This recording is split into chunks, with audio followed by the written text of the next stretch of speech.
Hoy les traigo uno de mis temas favoritos, que es el del origen y la evolución de la escritura.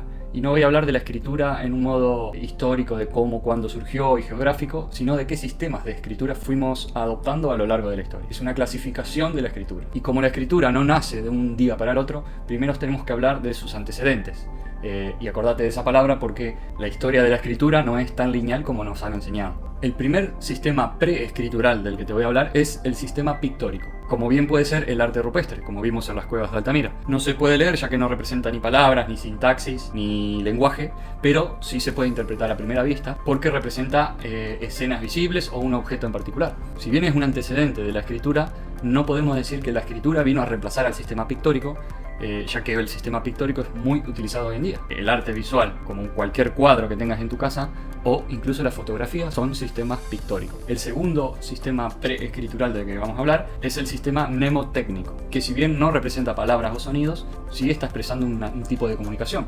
Los más antiguos del mundo eran los tokens, eran los colgantes de la civilización mesopotámica. Por ejemplo, indicaban algún tipo de número. De la misma manera funcionan los quipus andinos, que ya hemos visto también la semana pasada. Y de la preescritura a la escritura propiamente dicha hay un paso intermedio que se llama protoescritura, porque toma elementos de la preescritura, pero aún no estamos hablando de un sistema que represente fonemas o sonidos, ni tampoco palabras en sí, sino, por ejemplo, ideas. Dentro del tipo protoescritural tenemos dos sistemas. Por un lado, el pictográfico, no confundir con el pictórico que ya hablamos, que es el uso de símbolos que representan una acción o un objeto concreto, como un pájaro o una cerveza. Para que lo entiendas mejor, te explico esta tabla de arcilla sumeria. Los puntos y puntas de cuña de la parte superior representan números, símbolos heredados de los tokens. Abajo de estos se ve la representación de una cebada, símbolo pictográfico. Además, el tiempo de almacenamiento, la firma de quien escribe, llamado Kushim, y otros símbolos que no se sabe bien qué significan. Y por otro lado, los ideogramas, en la que cada signo representa una idea abstracta. Para que se entienda la diferencia, en el lado izquierdo vemos pictogramas, donde se representa algo de forma literal, como una computadora o una persona. Del lado derecho vemos ideogramas, que representan una idea mediante un símbolo determinado. Ya no se quiere representar un corazón, sino el amor. Tampoco es una referencia a la electricidad, sino a una idea. Esto que ves acá no significa la presencia de un hombre, pero sabemos que aquí vamos a encontrar un servicio para masculinos.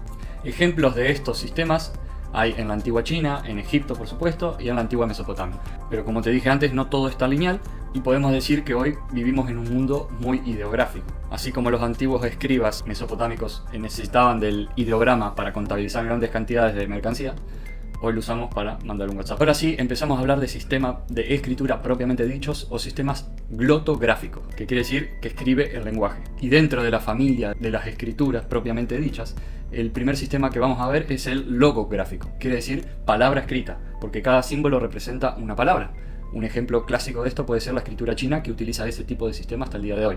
Por supuesto también los antiguos sumerios utilizaban esto, y en el antiguo Egipto también. Este modelo de escritura no surge de la nada, sino de la repetición del mismo signo durante siglos, por lo que se fue simplificando para su uso más dinámico. En la tabla podés ver varios ejemplos de la escritura china.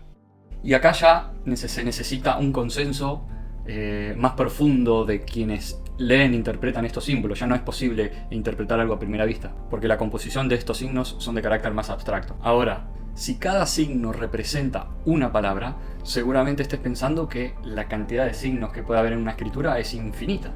Bueno, infinita no, pero por ejemplo en el sistema escritural chino se dice que existen hasta 100.000 caracteres, aunque una persona promedio no supera los 4.000 caracteres en su uso diario. Y tampoco quiero decir que porque no hayan cambiado los chinos su sistema de escritura, no alfabeto, no quiere decir que esto sea más atrasado. Las necesidades prácticas no llevaron a que tengan que adaptarse a su otro uso. Como si fue necesario en otras partes del mundo, en la misma Mesopotamia o en el egipcio, también se fue modificando. Así que pasamos a nuestro segundo sistema de escritura. Y aquí hay un cambio bastante revolucionario en la historia de la escritura. Ya no solo representa ideas, sino que representa sonidos. Estamos hablando del sistema logosilábico. Por ejemplo, el símbolo sumerio An, que significa Dios o cielo, a partir de este nuevo sistema llamado logosilábico, que quiere decir palabras y sílabas, no solo representaba la idea de un dios, sino la pronunciación de cualquier palabra que tenga la sílaba An, fonéticamente hablando. Este sistema también es utilizado por los egipcios y por los sumerios y sus herederos, los acadios. De hecho, el poema de Gilgamesh, que es conocido como el primer poema de la historia, está escrito en este sistema de escritura. Se lo conoce como cuneiforme clásico por la forma de elaboración de cuñas en arcillas, pero Hay que decir que este sistema cuneiforme también era utilizado por los anteriores sistemas, como los protoescriturales y los logográficos. Del logo silábico pasamos al silábico, donde cada símbolo representa sílabas y es exclusivamente fonético. Esto reduce notablemente la simbología. De miles pasamos a 100 o 200 caracteres, depende del sistema.